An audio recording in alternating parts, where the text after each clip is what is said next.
Real challenge आता है 12th के बाद कि ग्रेजुएशन में हम क्या करें। 12th के बाद हम कैसे करें सिविल सर्विसेज की तैयारी, कि वो जो 3 साल आप तैयारी में कॉलेज के साथ-साथ कर लेंगे, तो आपके आगे के 2 या 3 साल बच जाएँगे। जैसे कि इसका सिंपल सा मतलब सिविल सर्विसेज में ये है कि अगर आप 21-22 साल की उम्र में सिलेक्ट हो गए हैं, तो आप कैबिनेट सेक्रेटरी बनेंगे। सिविल सर्विसेज की तैयारी बहुत अच्छी है, आपको ज़रूर करनी चाहिए। आईआईटी बॉम्बे में इलेक्ट्रिकल इंजीनियरिंग मिल जाएगी, बट अरे मैं वाह! फुल्ली डेडिकेटेड हूँ कि मुझे यूपीएससी ही करनी है। मुझे अभी आप एनसीईआरटीज़ पढ़िए और न्यूज़पेपर, लेकिन फिर इतना समय बर्बाद हो जाएगा उसके चक्कर में, है। आपकी प्रिपरेशन है, आप ऑफिसर बनने वाले हैं, तो अगर आपको अपनी सक्सेस के लिए डिसाइड करना है, तो अगर आप अपने आप को इवैल्यूएट करके तैयारी करते रहेंगे, तो क्लियर हो जाएगा। Then definitely you can crack in first year.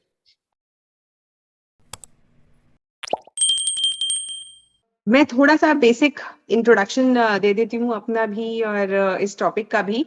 उसके बाद मुझे लगता है कि हम बच्चों के सवाल लें तो ज़्यादा बेहतर होगा, क्योंकि जी बच्चों मैम। के जो सवाल हैं वो ही एड्रेस करने ज़्यादा ज़रूरी है। तो जी 12th देखो सब कर लेते हैं। सब in the sense majority of जो हमारा यूथ है वो 12th पास कर लेता है। रियल चैलेंज आता है 12th के बाद कि ग्रेजुएशन में हम क्या करें। ग्रेजुएशन बहुत अलग-अलग तरीके से बच्चे कर सकते हैं। जैसे बहुत सारे बच्चे इंजीनियरिंग का एग्जामिनेशन देते हैं आईआईटी नीट के लिए, और दूसरे बच्चे नीट के लिए तैयारी करते हैं डॉक्टर बनने के लिए। फिर कुछ जी बच्चे सीए बनने की कोशिश करते हैं, कुछ बच्चे बच्चे क्लैट का एग्जामिनेशन देते हैं कि एलएलबी करके लॉयर बने या फिर जुडिशियल सर्विसेज में जाएं।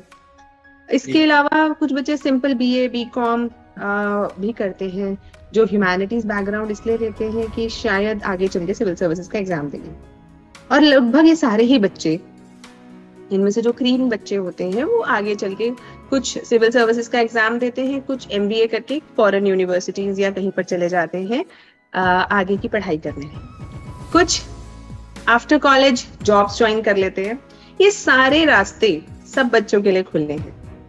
जी अब आपको ये सोचना है कि आपको किस तरफ जाना है। एक राह आपको पकड़नी होगी और उसकी तरफ आपको रेगुलरली पढ़ना होगा। एक राह इन द सेंस कि आपको कौन सा जीवन पसंद है। एक सिविल सर्वेंट का जीवन पसंद है, या एक सीईओ का जीवन पसंद है, या फिर आपको एक लॉयर का जीवन पसंद है। कैसा जीवन आपको पसंद है, आप उसी दिशा में 12th के बाद अपनी ग्रेजुएशन को प्लान करेंगे।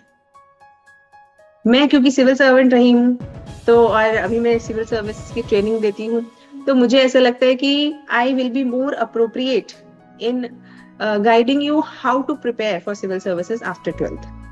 बाकी सारे रास्ते भी हैं, पर मैं शायद उन पे उतना अच्छा आपको ना बता पाऊँ, क्योंकि मैं खुद एक लॉयर नहीं हूँ, तो मैं उसका सक्सेस नहीं आपको बता पाऊंगी। मैं खुद एक कोई मल्टीनेशनल कंपनी में मैंने काम नहीं किया है, तो उसका सक्सेस रेट भी मैं आपको नहीं बता पाऊंगी, उनका जीवन भी नहीं बता पाऊंगी। लेकिन हाँ, सिविल सर्विसेज का मैं आपको बता सकती हूँ। सिविल सर्विसेज एक एग्जामिनेशन के थ्रू सरकार कुछ ऑफिसर्स को देश में सेलेक्ट करती है, जो आगे जाके सर्वोच्च पदों पे बैठते हैं। सर्वोच्च पदों पे बैठते हैं मतलब बड़ी जिसे सिंपल भाषा में कहा जाए, जो कि देश चलाते हैं। एक तरीके से आप ये माने, लोगों की परेशानियां सुनना, उनके लिए पॉलिसी बनाना और उसे इम्प्लीमेंट करना, ये सब काम सिविल सर्वेंट्स का होता है। एजुकेशन के अंदर किस तरीके की पॉलिसी होनी चाहिए, किस तरीके से बच्चे हमारे जुड़ने चाहिए, हेल्थ में कैसा काम होना चाहिए, लॉ एंड ऑर्डर कैसा होना चाहिए। तो यानी अगर आप में से बच्चों ने सुना हो DM, SSP, SP, IAS, IPS, IRS, है ना, ये जितने भी पद हैं हमारे, वो सब सिविल सर्विसेज के द्वारा ही भरे जाते हैं, इस एग्जाम के द्वारा। और इसे बहुत मुश्किल एग्जाम बोला जाता है, क्योंकि सिलेबस बहुत है। अब अगर किसी को इतने बड़े पद के लिए आप सेलेक्ट कर रहे हो, तो पढ़ाई तो बहुत होगी, इसमें कोई दो राय नहीं है। और जो व्यक्ति सिविल सर्विसेज एक बार क्लियर कर लेता है, लगभग समाज में वो उस स्टेटस को तो पा लेता है कि ये आदमी समझदार है, ये बच्चा, ये लड़की या ये लड़का बहुत समझदार है।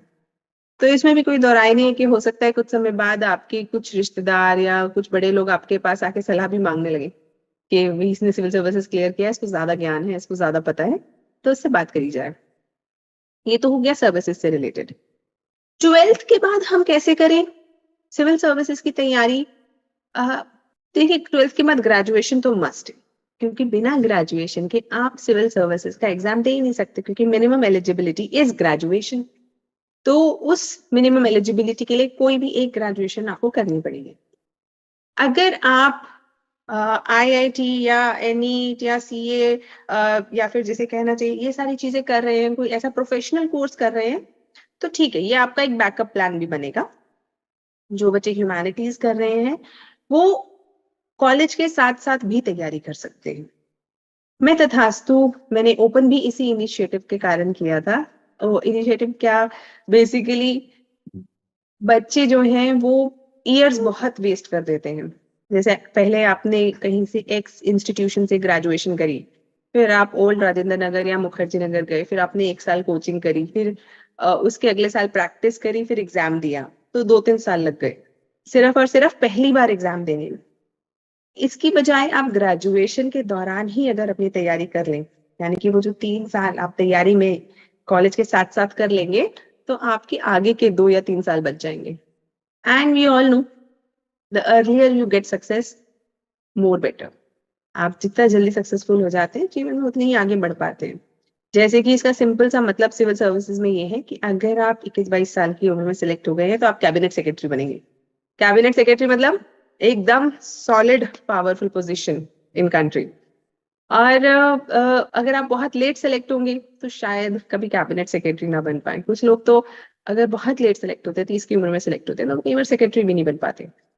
ये बात आपको भी लग रही होगी कि पता नहीं मैम कौन सी बातें कर रही है, क्या सेक्रेटरी, क्या कैबिनेट सेक्रेटरी। लेकिन जब सर्विसेज में आ जाएंगे ना, तब ये बात बड़ी इंपॉर्टेंट लगेगी कि कौन सी पोस्टिंग, कौन सी मुझे पोस्टिंग मिल रही है, क्या मेरा प्रमोशन हो रहा है, नहीं हो रहा है। जब आपके साथ वाला कोई सेक्रेटरी बन जाएगा और आप नहीं बन पाएंगे, तब थोड़ा परेशानी होती है। इसीलिए जल्दी सेलेक्ट होना is always good. In simple terms, आपको अगर सिविल सर्विसेज की तैयारी करनी है तो जल्दी से जल्दी शुरू करना है और एग्जाम को क्लियर करके आगे बढ़ना है, ताकि एक करियर पाथ आपका डिफाइंड रहे। ये तो था मेरा बेसिक इंट्रोडक्शन जो इस टॉपिक से रिलेटेड है। Now I will like to take questions. जी मैम, यहाँ पे सवाल लोगों के बहुत सारे हैं, उनमें से हमने कुछ चुनिंदा सवाल उठाए जो कॉमन है, जो सवाल कॉमन है। जी, उनमें एक सवाल था विशाल जी का था, उन्होंने पूछा कि वो हिंदी मीडियम से हैं, 12th उन्होंने हिंदी मीडियम से की, उसके बाद वो किस तरीके से तैयारी आगे कर सकते हैं। आप कोई भी हिंदी मीडियम वाली ग्रेजुएशन ज्वाइन कर सकते हैं, हिंदी मीडियम वाली कोचिंग भी ज्वाइन कर सकते हैं साथ साथ। आजकल तो ऑनलाइन ऑफलाइन सब टाइप के ऑप्शंस अवेलेबल हैं, तो दोनों चीजें आप साथ साथ प्रिपेयर करके और फिर जैसे ही आपकी ग्रेजुएशन खत्म हो आप एग्जाम दे सकते हैं। हिंदी मीडियम से दीजिए अगर आपका मीडियम हिंदी है तो। जी, और मैम एक सवाल सबसे ज्यादा जो पूछा गया उसमें था एक ऑप्शनल सब्जेक्ट को लेकर कि वो कौन सा ऑप्शनल सब्जेक्ट चुने। ऑप्शनल सब्जेक्ट वो चुनना चाहिए जिसमें आपका इंटरेस्ट हो। जैसे कुछ कॉमन ऑप्शनल सब्जेक्ट्स हैं जो कि ज्यादा अच्छे से लोग प्रमोट, मतलब जैसे कहना चाहिए बहुत अच्छे से नंबर भी आ जाते हैं, लोग लेते हैं और बड़े अच्छे ऑप्शनल सब्जेक्ट्स माना जाता है कि आप किसी भी बैकग्राउंड से आए आप उन्हें ले सकते हैं। जैसे philosophy, PSIR, sociology, anthropology, history, है ना, ये बड़े कॉमन ऑप्शनल्स हैं। इंजीनियर्स ज्योग्राफी को भी बहुत पसंद करते हैं। तो ये कुछ ऑप्शनल सब्जेक्ट्स हैं। लिस्ट यूपीएससी की वेबसाइट पे भी है और बहुत सारी वेबसाइट्स पे आपको मिल जाती है। ऑप्शनल सब्जेक्ट्स की लिस्ट करके आप सर्च करेंगे यूपीएससी वाली, आराम से मिल जाएगी। बहुत सारे सब्जेक्ट्स हैं, आपको जोन से 3, 4, 5 सब्जेक्ट्स अच्छे लगते हैं उनको देखें, उनके नोट्स को देखें, टीचर्स को देखें, उनके पास्ट ईयर के क्वेश्चन पेपर्स को देखें और उसके बाद डिसाइड करें कि आपका इंटरेस्ट किस में है और कौन सा ऑप्शनल ऐसा लगता है कि आप बहुत लंबे समय पढ़ सकते हैं और अच्छे से उसमें एक्सप्रेस कर सकते हैं, फिर ही ये ऑप्शनल लीजिए। मैम एक सवाल पूछा गया बच्चों द्वारा, एस्पिरेंट द्वारा, वो ये था कि कंफ्यूजन में है कि वो करें तैयारी या ना करें, ऐसे में वो क्या करें। सिविल सर्विसेज की तैयारी बहुत अच्छी है, आपको जरूर करनी चाहिए। मतलब मुझे तो लगता है कि शायद इंसान का जो जीवन है वो बड़े एक नई दिशा ले लेता है सिविल सर्विसेज की तैयारी के दौरान, क्योंकि आप कोई भी और ग्रेजुएशन करेंगे, जैसे तथास्तु के अंदर मैं बताती हूँ, हम लोगों ने जो BA ग्रेजुएशन यानी BA एडमिनिस्ट्रेशन का जो हमारा कोर्स है, तो उसके अंदर हम लोगों ने ऐसे ही कंपोनेंट्स को डालने की कोशिश करी है जो बच्चे को एक्सपोजर दें। आप सोचिए ना, आप इकोनॉमी पढ़ रहे हैं, पॉलिटी पढ़ रहे हैं, सोसाइटी पढ़ रहे हैं, इंटरनल सिक्योरिटी पढ़ रहे हैं, आप एथिक्स भी पढ़ रहे हैं, इतने सारे सब्जेक्ट्स आप पढ़ रहे हैं कि इसके बाद जो सिविल सर्विसेज की तैयारी वाला बच्चा होता है वो दुनिया में कहीं से भी किसी से भी बात कर सकता है। आप डॉक्टर से बात करेंगे तो डॉक्टर को लगेगा कि कहीं आप डॉक्टर तो नहीं है, क्योंकि आपको इतनी सारी नॉलेज है। आप एक बैंकर से बात करेंगे तो बैंकर को भी ऐसा ही लगेगा, अरे यार ये तो बड़े बड़े टेक्निकल सवाल पूछ रहे हैं ये। तो आपकी नॉलेज बेस बहुत बढ़ जाता है सिविल सर्विसेज की तैयारी के दौरान। तो this is my personal belief कि सबको करनी चाहिए। करें नहीं करें, हो सकता है किसी को डर लग रहा हो, तो कोई बात नहीं, ग्रेजुएशन के साथ करें। आपको अलग से अपने साल लगाने की जरूरत नहीं, ग्रेजुएशन के साथ साथ करें। जी मैम, एक जो लोग ग्रेजुएशन कर रहे हैं उनका सवाल था यहाँ पर कि वो यूपीएससी की तैयारी भी नहीं कर पा रहे हैं और ग्रेजुएशन भी नहीं कर पा रहे हैं, तो ऐसे में वो क्या करें? ऐसा क्यों प्रॉब्लम है? मतलब ऐसा उनको लग रहा है कि वो ग्रेजुएशन में ठीक से टाइम नहीं दे पा रहे और यूपीएससी की तैयारी में भी ठीक से टाइम नहीं दे पा रहे। ये थोड़ा सा प्रॉब्लम होती है जब ग्रेजुएशन एकदम ही आपने कोई नीश सेलेक्ट कर रखी है। जैसे कि आप आईआईटी कर रहे हैं अगर केमिकल इंजीनियरिंग में, तो ऑफ कोर्स वो आपके बाकी सारे जीएस के सब्जेक्ट से बहुत अलग है, तो आपको एक अलग से प्रॉपर सब्जेक्ट पढ़ना पड़ेगा। तो यहाँ पे प्रॉब्लम आ सकती है ऑफ कोर्स। मतलब लेकिन अगर आपको कॉलेज के साथ तैयारी करनी है, अपने साल बचाने हैं, तो मेहनत तो करनी पड़ेगी। फिर इसीलिए हमारी ग्रेजुएशन जो मतलब हम तथास्तु वाली है, वो इसीलिए हमने उसका सिलेबस ही यूपीएससी वाला रख दिया, ताकि ये प्रॉब्लम ही ना आए कि बच्चा ग्रेजुएशन करे या कोचिंग करे, वो एक ही चीज है, दोनों एक ही बात है। लेकिन ये धीरे धीरे ये वाला कॉन्सेप्ट आ जाएगा, है ना। हम करेंगे तो सब बाकियों को भी करना ही पड़ेगा धीरे धीरे करके, तो धीरे से आगे से चल के प्रॉब्लम नहीं आएगी। लेकिन अभी जो बच्चे हैं उनको तो मेहनत करनी पड़ेगी एक्स्ट्रा। मैम मैं अभी 2023 में जेई एडवांस का एग्जाम दी हूँ और मेरे इतने स्कोर आ रहे हैं कि मेरे आईआईटी में हो जाएंगे, आईआईटी बॉम्बे में इलेक्ट्रिकल इंजीनियरिंग मिल जाएगी।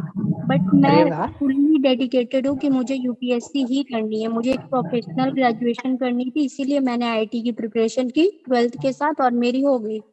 तो जी। मुझे यूपीएससी ही करनी है। मेरा फाइनल गोल यही है कि मुझे अगर पैकेज भी मिलेगी तो मैं प्लेसमेंट में नहीं बैठूंगी, मैं यूपीएससी करूंगी। तो मैम मैं कौन से ईयर से प्रिपरेशन करना स्टार्ट कर दूं?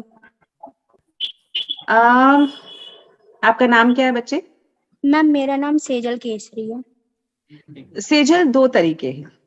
Yes ma'am. अगर आप आईआईटी बॉम्बे में जैसे आप ज्वाइन करेंगे तो आप सिर्फ और सिर्फ यूपीएससी की कोचिंग साथ साथ ऑनलाइन लेते हुए भी काम कर सकते हैं, और 3 साल तैयारी कीजिए ना, 4 साल की इंजीनियरिंग होती है यस यस मैम। है ना। तो जैसे जो तथास्तु के सॉल्यूशन में बता सकती हूँ, उसके अलावा और भी बहुत सारे लोग सॉल्यूशन दे रहे होंगे, पर मेरे पास जो सॉल्यूशन है मैं तो वही बता सकती हूँ आपको कि जी मैम। 3 साल का जो कोर्स होता है वो बहुत लंबा कोर्स होता है। आप उसको ज्वाइन करके आप उससे जैसे सारा सिलेबस धीरे धीरे धीरे करके कंप्लीट कर सकते हैं। 1 साल आप और प्रैक्टिस के लिए ले सकते हैं, and then directly give examination after your college.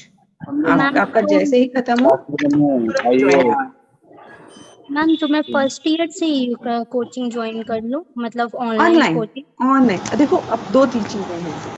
अब मुझे नहीं पता कि आप कितना उसके अंदर डेडिकेशन दिखा पाएंगे शुरुआत में, या आपका फाइनेंशियल बैकग्राउंड कैसा है, क्या चीज है, मैं वो उस तो बारे में नहीं है, जानती। पापा फुल्ली सपोर्ट कर रहे हैं कि नहीं, मतलब जो जो हो पाए बेटा, तुम अच्छे से बस पढ़ाई करो और तुम्हारा जो गोल है वो, पापा फैमिली पूरी फुल सपोर्ट है मैम। अगर फुल सपोर्ट है तो देखिए, आप मेरे हिसाब से अब हमारी गवर्नमेंट ने डुअल डिग्री का प्रोग्राम खोल दिया है। डुअल डिग्री क्या होती है कि अब बच्चा एक समय में ही एक ऑफलाइन और साथ में एक ऑनलाइन डिग्री कर सकता है। So it is always good to have 2 degrees with us rather than 1, है ना। आप आईआईटी ऑलरेडी कर रहे हैं, आप साथ में ऑनलाइन बीए एडमिनिस्ट्रेशन भी कर सकते हैं। अगर आपको बीए एडमिनिस्ट्रेशन नहीं करना, आप साथ में कुछ भी और कोर्स ज्वाइन कर सकते हैं ऑनलाइन तरीके से, है ना। तो बहुत सारे ऑप्शंस हैं। और साथ में आप यूपीएससी, अगर आपको बीए डिग्री बीए प्रोग्राम छोड़ दो, आप कह रहे हो नहीं मुझे सिर्फ यूपीएससी का ही करना है, तो यूपीएससी के लिए भी ऑनलाइन में हमारे पास ऑप्शंस हैं कि आप वो ज्वाइन करके धीरे धीरे over the period of 3 years उसकी तैयारी कर सकते हैं। तो पर कंसिस्टेंट रहना पड़ेगा सेजल। अगर आपने ग्रेजुएशन के साथ तैयारी करनी है, this means that you will be saving 2 years, and this means that you will have to work those 2 years in your 4 years of graduation itself. तो यस मैम, थोड़ा आई आपकी डेफिनेटली मेहनत वर्क। ज्यादा होगी। ये मैम मैं करने के लिए रेडी हूँ। और मैम मैं ये बोल रही थी कि मैम पॉसिबल तो है ना कि मतलब अगर मैं कंसिस्टेंट रहूँ, मतलब टाइम स्नैच्ड करूँ कि कहीं मेरा टाइम वेस्ट तो नहीं हो रहा है ना, और फिर मैं वो यूपीएससी के एग्जाम की प्रिपरेशन करूँ, तो कॉलेज के साथ साथ ही मेरी अच्छी से प्रिपरेशन होगी क्योंकि मैं बैलेंस हाँ करके चलूंगी। बिल्कुल बिल्कुल आराम से हो जाएगी। देखो अपना कॉलेज के समय में हमें ऐसा बहुत सारा टाइम मिलता है जब हम पढ़ नहीं रहे होते हैं, कुछ भी और कर रहे होते हैं, है ना। बस वो सारा जो समय है वो बाकी बच्चे कुछ मस्ती करेंगे, आपको पढ़ना पड़ेगा, उतना ही मैं फर्क है रेडी बस। हूँ मैम, मैं रेडी हूँ पढ़ने के लिए। मैम मैं आपसे ये पूछना चाह रहा था कि यूपीएससी के लिए बीएचयू ये सब यूनिवर्सिटी में पढ़ना जरूरी है क्या? क्या पढ़ना? बीएचयू जैसे यूनिवर्सिटी में पढ़ना जरूरी है? नहीं, कोई जरूरी नहीं है। आपके पास एक रिकॉग्नाइज्ड डिग्री होनी चाहिए, ऑनलाइन रेगुलर या डिस्टेंस लर्निंग, सब सब अवेलेबल, मतलब सब एलिजिबल है हमारे यूपीएससी एग्जाम को देने के लिए। Hello ma'am. मैम फर्स्ट के 12 के बाद इस स्ट्रीम को कैसे डिसाइड करें, तो हमको कौन से फील्ड में ग्रेजुएशन करना है ये डिसाइड करने में मुश्किल हो रही है। आपको ये देखना पड़ेगा कि आपका अल्टीमेट एम क्या है ना। अगर आपका अल्टीमेट एम सिविल सर्विसेज बनना है तो आपकी ग्रेजुएशन भी उसी तरीके की होनी चाहिए जो सिविल सर्विसेज में हेल्प करे। अगर आपको एक बैकअप प्लान चाहिए तो एक प्रोफेशनल डिग्री होनी चाहिए, जैसे कि हेलो आईआईटी, नीट, वो बेहतर है। बिकॉज अगर आपने नीट कर रखा है, सपोजिटली आप डॉक्टर हैं, जैसे मैं डॉक्टर थी, मैंने डॉक्टर बनने के बाद सिविल सर्विसेज का एग्जाम दिया। तो अगर मुझे इसीलिए मैंने अपनी बीडीएस जो मेरी थी, तो मुझे वो हमेशा एक बैकअप प्लान के तौर पे एक अच्छा ऑप्शन लगता था कि अगर मेरा सिलेक्शन नहीं भी होता, हो गया है ना, मेहनत करी, हो गया सिलेक्शन, लेकिन अगर नहीं भी होता तो भी मेरे पास एक ऑप्शन थी कि मैं डॉक्टर तो थी ही। तो उस रूप में एक अच्छा प्रोफेशन हेल्प करता है। लेकिन अगर आपको ऐसा लगता है कि सिंपल ग्रेजुएशन इधर उधर से करनी ही है, तो it is better that it should be in line with civil services. तब इधर उधर की, मतलब देखो सिंपल बीए करने से कुछ नौकरी खास मिलती नहीं है, तो हम लोगों को ये ऑप्शन हमेशा होना चाहिए कि भाई नौकरी क्या मिलेगी उसके बाद what are the prospects after doing graduation, और नहीं तो बिल्कुल यूपीएससी फोकस्ड होना चाहिए। Hello ma'am. हेलो। मैम मैंने अभी 12th पास की है। मैं अभी 16 ईयर का हूँ। मुझे यूपीएससी की तैयारी करने के लिए, फर्स्ट अटेम्प्ट में करने के लिए किन किन चीजों को ध्यान में रखकर तैयारी करनी चाहिए? Firstly, that you have to be really concised। ना बहुत ज्यादा अपनी प्रिपरेशन को बहुत फैलाना नहीं है, ग्रेजुएशन के साथ साथ तैयारी करते रहिए फर्स्ट अटेम्प्ट में क्लियर करने के लिए। अब पास्ट ईयर क्वेश्चन पेपर्स को देखते रहिए। आप ऐसी ग्रेजुएशन भी कर सकते हैं जो कि यूपीएससी के आपकी या तो ऑप्शनल से अलाइन हो या फिर आपके जीएस से अलाइन हो, और उस ग्रेजुएशन को आप करते करते तैयारी करते रहे, ताकि जैसे ही आपका ग्रेजुएशन खत्म हो आप तुरंत एग्जाम दे दें, और आपकी प्रिपरेशन अगर 3 साल की होगी तो आपका क्लियर भी हो जाएगा। हेलो। और मैम मैं अब कौन सी बुक से स्टार्ट करूँ पढ़नी? अभी आप एनसीईआरटीज पढ़िए और न्यूज़पेपर। और हिस्ट्री में ओल्ड एनसीईआरटी या फिर न्यू एनसीईआरटी? दोनों। दोनों पढ़ूं? बिल्कुल दोनों पढ़नी है, एक पढ़ के काम नहीं चलेगा, क्योंकि ओल्ड के अंदर इंफॉर्मेशन ज्यादा है, न्यू क्योंकि पढ़नी ही पड़ेगी, न्यू है तो। नमस्ते मैम। नमस्ते। मैम मेरा नाम दिव्यांशु है मैम, मैं पीडब्ल्यूडी कैंडिडेट हूँ मैम। मेरा अभी 12th हुआ है और मैम मुझे कैबिनेट सेक्रेटरी बनना है। तो क्या मैम है? मुझे मैम कैबिनेट सेक्रेटरी बनना है। हाँ हाँ ओके। तो मैम मैं कैसे स्टार्ट करूँ पढ़ना? अभी मैम मैं कंफ्यूज हूँ, बीए करूँ, बीए में मैम कौन सा सब्जेक्ट लूँ, क्योंकि मेरा मैम 12th बायोलॉजी से है। देखिए आप अगर बीए है तो देखो हमारे पास जो, मतलब मेरे पास जो सॉल्यूशन है मैं आपको वो बता सकती हूँ, वैसे तो और भी बहुत सारे सोल्यूशन हो सकते हैं, लेकिन जैसे हमारे पास बीए एडमिनिस्ट्रेशन है, बीए एडमिनिस्ट्रेशन मींस हमने तथास्तु ने क्या किया है कि जो सिविल सर्विसेज का सिलेबस है उसी को डिवाइड करके 6 सेमेस्टर्स बना दिए हैं, और मंगलायतन यूनिवर्सिटी के साथ हमने कोलैबोरेशन किया है। जी सो इट इज लाइक कि आप बीए करेंगे और यूपीएससी की तैयारी एक ही कोर्स में है। बेसिकली वो जी दोनों एक ही चीज है कि आप यूपीएससी की तैयारी आपकी होगी ही होगी 3 साल के उसमें, और साथ में आपको सेमेस्टर वाइज एग्जाम्स देने होंगे जिससे आपकी डिग्री भी हो जाएगी। And BA administration is in itself a very new and different kind of degree, so it is again something which can have value in the market। तो आपकी पढ़ाई भी हो जाएगी, कोचिंग भी हो जाएगी, वो एक तरीका है। इसके अलावा अगर आप बाकी उस अपने एंड से आपके घर के आसपास कोई कॉलेज है वहां पे भी ज्वाइन करके ऑनलाइन प्रोग्राम्स भी ले सकते हैं, whatever जी is more suitable to you. Ma'am तथास्कू में कैसे एडमिशन होता है, क्या मैम ऑनलाइन होता है? ऑनलाइन भी होता है, ऑफलाइन भी होता है, बच्चे उसके लिए I think counsellors will be better, है ना। आप काउंसलिंग के लिए आप अपने comments, I think comments on होते हैं कि इसमें, है ना, जी है ना। Team will reach you, I will ask my team to reach you people, जी मैम। है ना। और मैम मैम आपको आ जाएगा। जी मैम मेरा इंग्लिश मीडियम है, तो मैम किस सब्जेक्ट जैसे लें? ऑप्शनल अभी आप सेलेक्ट मत कीजिएगा, मैं कहती हूँ हमेशा पहले 1 साल की जनरल स्टडीज की तैयारी करके उसके बाद ऑप्शनल सेलेक्ट करना चाहिए, specially for the people who are in graduation.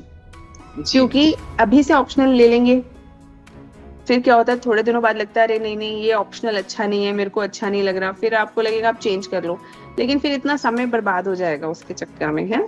तो पहले थोड़ी जीएस की तैयारी कर लो, तब तक थोड़ा अंडरस्टैंडिंग डेवलप हो जाती है regarding what are the various subjects, and then you can choose your option. जी ma'am. Okay ma'am, thank you ma'am. PWD के कट ऑफ कैसे रखते हैं? ये आप इंटरनेट पे सर्च कीजिए, आपको यूपीएससी के नोटिफिकेशन में मिल जाएगा।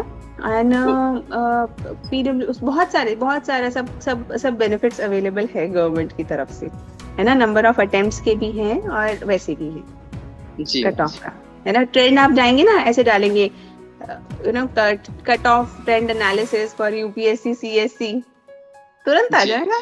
आजकल तो इंटरनेट का जमाना है। जी मैम, उसमें ये पीडब्ल्यूडी 1 2 3 4 कैटेगरीज उसमें भी आ जाएगा, ट्रेंड्स में आ जाएगा। Okay ma'am, thank you. Thank you Divyanshu, best of luck. Hello ma'am. Hello ma'am मैं बोल रहा था जो हमारे इधर बिहार में मतलब ना 4 साल का ग्रेजुएशन हो चुका है, तो मतलब 3 साल जी, तो 3 साल में हो जाएगा या फिर 4 साल का करना होता है? नहीं, हमारा तो ऑनलाइन ग्रेजुएशन है बच्चे, तो हमारा तो 3 साल में कंप्लीट होगा, 6 सेमेस्टर। मतलब मेरे इधर मतलब 4 साल का हो चुका है, मतलब ये 2023 में 4 साल का हो तो चुका है। आपका स्टेट यूनिवर्सिटी से अलाइंड होगा ना, इस कारण से। हाँ, लेकिन न्यूज में आया था कि मतलब 3 साल में भी ग्रेजुएशन का सर्टिफिकेट मिल सकता है। मुझे बिहार का अंदाजा नहीं है कि उन्होंने क्या क्या मतलब कैसे वो लोग करते हैं। मुझे तो अपनी वाली डिग्री का अंदाजा है कि हम 3 साल में देते हैं और इसमें 6 सेमेस्टर्स होते हैं। सेमेस्टर एग्जाम्स होंगे, प्रॉपरली आपको देने पड़ेंगे। ऑनलाइन डिग्री है, ऑनलाइन डिग्री मिलेगी which is equivalent to regular degree, जिससे आप गवर्नमेंट सारे एग्जाम्स दे सकते हैं, सारे गवर्नमेंट एग्जाम्स दे सकते हैं, इवन फॉरेन यूनिवर्सिटीज में अप्लाई कर सकते हैं हमारी डिग्री से। तो इट्स एन ऑनलाइन डिग्री। तो ये ऑनलान कोर्स भी है, ये ऑफलाइन भी मिलता है, ऑफलाइन एंट्रेंस एग्जाम के थ्रू मिलता है, तो वो मुझे पता है। अब बिहार की यूनिवर्सिटीज ने, क्योंकि ये न्यू एजुकेशन पॉलिसी के बाद है ना, ये 4 इयर्स वाला है, तो किसी ने अप्लाई किया, किसी ने नहीं किया। हमारी मंगलायतन यूनिवर्सिटी में 3 का ही है। तो मैंने पॉलिटी ऑनर्स रखा है, तो मतलब ये उपयोगी होगा ना प्रिपरेशन के लिए? पॉलिटी, आपने अगर पॉलिटी ऑनर्स, पॉलिटिकल साइंस कह रहे हैं क्या? हाँ जी, पॉलिटिकल। हाँ, तो political science is a good subject, आप उसको ऑप्शनल भी रख सकते हैं बाद में। जी मैम। हाँ, वो भी ठीक है अगर आपको इंटरेस्ट है तो। जी मैम, मुझे इंटरेस्ट था, तभी मैंने कुछ दिन सोचा, उसके बाद मैंने रखा। हाँ, मतलब साथ साथ ये आगे तैयारी कीजिए अपनी ग्रेजुएशन के लिए। जी ma'am, thank you ma'am. Thank you. Ma'am मैं अभी कॉलेज की सेकंड ईयर में, अभी फर्स्ट ईयर मेरा अभी खत्म हो जाएगा और मैं कॉलेज की सेकंड ईयर में जाऊँगा। पीएचडी मैम मैं कर रहा हूँ। तो मैम मेरे पास अभी 2 साल है, सेकंड ईयर और थर्ड ईयर। तो इन 2 साल में मैं यूपीएससी की प्रिपरेशन कैसे करें स्टार्टिंग से? यूपीएससी की तैयारी आप स्टार्ट करें, न्यूज़पेपर एनसीईआरटी से स्टार्ट करें, और अगर आप ऑनलाइन ज्वाइन भी करना चाहते हैं ज्वाइन भी कर सकते हैं, अपने आप से पढ़ना चाहें अपने आप से भी पढ़ सकते हैं, लेकिन व्हाटएवर योर स्ट्रेटजी। देखो, यहाँ पे मैं सब बच्चों को बताना चाहती हूँ, है ना, कि आपकी प्रिपरेशन है, आप ऑफिसर बनने वाले हैं, तो अगर आपको अपनी सक्सेस के लिए डिसाइड करना है तो डिसाइड आपको ही करना पड़ेगा। मैं आपको सिर्फ और सिर्फ रास्ता बता सकती हूँ कि भाई देखो, एक रास्ता ये है एक्स, ये है वाई, ये है जेड, ये है ए बी सी डी, ये 4-5 रास्ते हैं जो मैं दिखा सकती हूँ, लेकिन आपके लिए कौन सा सूटेबल होगा आप किस तरीके से अपनी तैयारी को मैनेज करना चाहते हैं, ये आप ही को डिसाइड करना पड़ेगा, क्योंकि फ्यूचर किसका है? आपका है ना। और अपनी तैयारी को मैनेज करने के लिए आप थोड़ा सा अपना इवैल्यूएशन करें कि यार मुझे किस तरीके से करनी है, और आपको लगता है कि भाई हाँ हमारी जरूरत है तो वी आर देयर। लेकिन मतलब हर किसी का अपना अलग स्ट्रैटेजी हो सकता है, और आप कभी टॉपर से भी बात करेंगे तो आपको रियलाइज होगा सबका अलग अलग स्ट्रैटेजी रहा है। कोई किसी तरीके से पास हुआ, कोई किसी तरीके से पास हुआ। इम्पोर्टेंट इज कंसिस्टेंट अगर आप बने रहें और अच्छे से तैयारी करते रहें। अगर आप अपने आप को इवेलुएट करके तैयारी करते रहेंगे तो क्लियर हो जाएगा। इसलिए मुझसे कभी भी ना ये डिसाइड करने के लिए नहीं पूछना कि मैम आप बता दो। मैं आपको रास्ता बता सकती हूँ, मैं आपको पढ़ा सकती हूँ, आपको प्रैक्टिस करा सकती हूँ, लेकिन चुनना आपको पड़ेगा पहले। Ma'am, very glad to talk to you. I am equally glad Thanushree. Ma'am, I am from Karnataka. I Yes. don't know that much Hindi to speak. I know English and I can understand Hindi. Oh, lovely. No problem. I can speak both languages. Yeah, actually, I am done with my 12th. We have KCET exam. I selected in both veterinary and engineering. Very good. Congratulations. Then I don't know what to choose because my main aim is to clear UPSC to join civil service. I'm confused between So these two. You can are both the so now after that look at the college. Which college is better, because both the courses are professional degrees. Veterinary doctor is also good, engineering is also good. Again, whichever college is good, you can join that. Ma'am, I'm asking that which course makes easy to prepare for UPSC exam? I think engineering. Okay. Ma'am, I'm eagerly waiting for this opportunity to talk to you, ma'am, because from past year I was seeing you and I was a big fan of you, ma'am. Oh, lovely, lovely, lovely. Lovely to talk to you, Thanushri. So best wishes. Join your Thank you. College and keep preparing. Thank you, ma'am. Another Yes. thing means from now onwards I start means I will get 4 years in BE. Can I crack in first attempt only after degree? You can rather give examination just after your exams of last year. Provisional degrees are generally given by the colleges, and you can give that attempt if you are well prepared in your graduation itself. Then definitely you can crack in first year. Okay, ma'am. Thank you so much. Thank you. Best wishes, bacha. Thank you.